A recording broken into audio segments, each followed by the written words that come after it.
என்ன பிரியா, இப்பெல்லாம் நல்லா ஒர்க் அவுட் பண்ற, பயம்லாம் தெளிஞ்சிருச்சு போல. என்ன மாஸ்டர் பாதியிலேயே வந்துட்டேன்னு கஷ்டமா இருக்கா? அம்மா திவ்யா, எனக்கு யோகாலாம் தெரியாது, ஒர்க் அவுட் மட்டும் தான் சொல்லி தர தெரியும். இதுக்கு போய் ஏன் தம்பி கவலைப்படுறீங்க?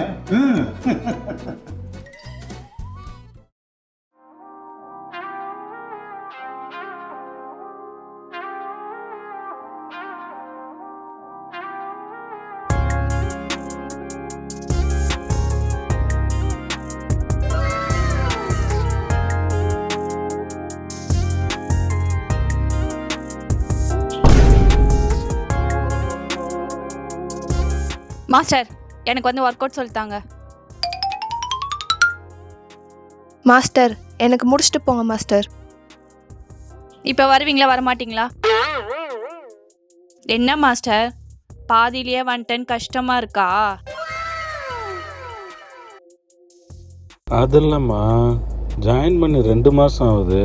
இது வரைக்கும் ஒர்க் அவுட் சொல்லி கொடுக்கறதுக்கு எப்பயும் கூப்பிட்டதே இல்லையா? இப்போ என்ன புதுசா வந்து கூப்பிடுற? அதான் இப்போ கூப்பிட்றேன்ல, வாங்க. மாஸ்டர் இருங்க மாஸ்டர். வருவீங்களா வரமாட்டீங்களா மாஸ்டர்? சரி போம்மா, வரேன். நீங்க வந்தாதான் போவேன். சரி வரேன், இருமா. மாஸ்டர் இதோ வந்துடுறேம்மா.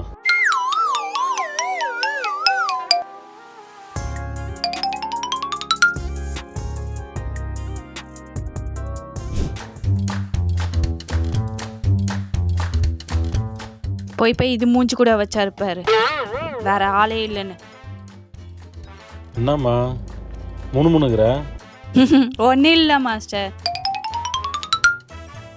என்ன பிரியா, இப்பெல்லாம் நல்லா ஒர்க் அவுட் பண்ற, பயம்லாம் தெளிஞ்சிருச்சு போல. ஒர்க் அவுட் பயம்லாம் போயிடுச்சு மாஸ்டர். மனசுல வேற ஒரு பயம் தான் வந்துருச்சு. வேற பயமா? வேற என்ன பயம்? எல்லாத்தையும் சொல்லி தான் புரிய வைக்கணும்னு அவசியம் இல்லை, சொல்லாமே புரிஞ்சுக்கணும். புரியும்னு நினைக்கிறேன். மாஸ்டர் எனக்கு யோகா சொல்லித் தரீங்களா? எங்கள் பக்கத்து வீட்டு பங்குச்சா மாமி எனக்கு ஒழுங்காகவே யோகா சொல்லித் தர மாட்றாங்க. மா, அவர் வந்து ஜிம் மாஸ்டர், ஒன்று யோகா மாஸ்டர் கிடையாது.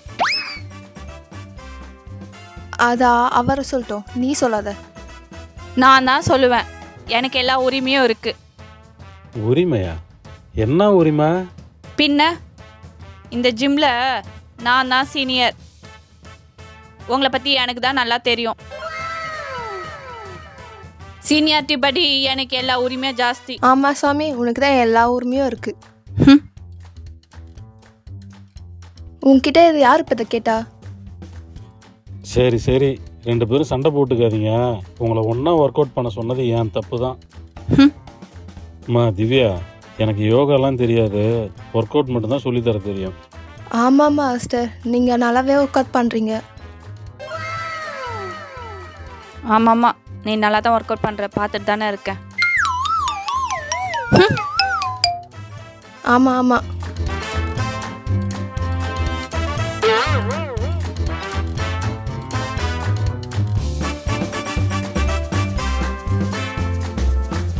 உன்னால தான் எல்லாம் ஒன்னால தான். Good evening.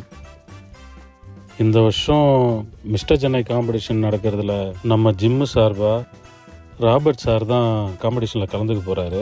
இது மட்டும் இல்லை, உங்களுக்கெல்லாம் தெரியாத ஒரு விஷயத்த சொல்கிறேன். இதுக்கு முன்னாடி 3 தடவை மிஸ்டர் சென்னை காம்படிஷனில் சார் வின் பண்ணியிருக்காரு.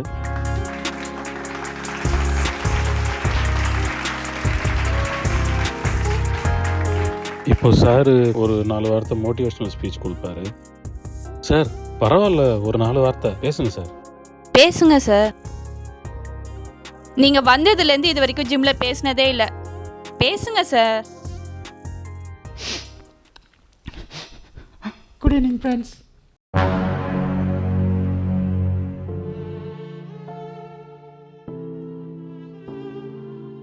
சின்ன வயசில் ஸ்கூல் படிக்கும்போது எல்லோருக்கும் இருக்க மாதிரி தான் எனக்கும் சாஃப்ட் வாய்ஸ் இருந்துச்சு. ஆம்பளைங்களுக்கு பொதுவாக குறிப்பிட்ட வயசுக்கு மேலே வாய்ஸ் சேஞ்ச் ஆகும், ஆனால் எனக்கு அப்படியே இருந்துருச்சு. அதனால் என் கூட படிக்கிறவங்க, பக்கத்து வீட்டுக்காரங்க, அவளை ஏன் என் கூட பிறந்தவங்களே என்னை கிண்டல் பண்ண ஆரம்பிச்சிட்டாங்க. அதுக்கப்புறம் தான் ஒரு டாக்டர் மூலியமா எனக்கு புவர்ஃபோலியான்னு ஒரு பிரச்சனை இருக்கிறது தெரிய வந்துச்சு.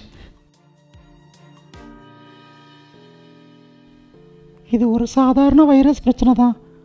ஆனால் என்னை சுற்றி இருக்கவங்களாம் இது ஏதோ ஹார்மோன் பிரச்சனை மாதிரி என்னை ரொம்ப கிண்டல் கேலி செஞ்சு என்னை ரொம்ப கஷ்டப்படுத்த ஆரம்பிச்சிட்டாங்க.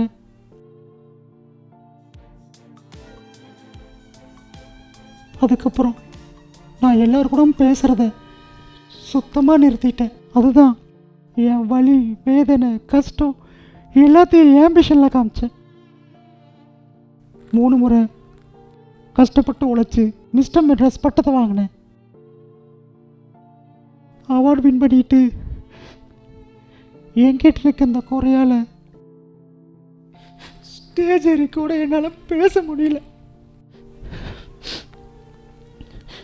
இந்த ஜிம்மில் உங்களையெல்லாம் பார்க்கும்போது உங்கள் கூட பேசணும், பழகணும், விளையாடணும்னு ஆசையாக இருக்கும். என்னோட குறை தெரிஞ்சால் நீங்களும் என்ன கேலி கிண்டல் செய்வீங்களோன்னு நான் பேசுகிறதே கிடையாது. தம்பி, இதெல்லாம் ஒரு குறையில்லை தம்பி, எல்லாம் போக சரியாயிடும். இதுக்கு போய் ஏன் தம்பி கவலைப்படுறீங்க?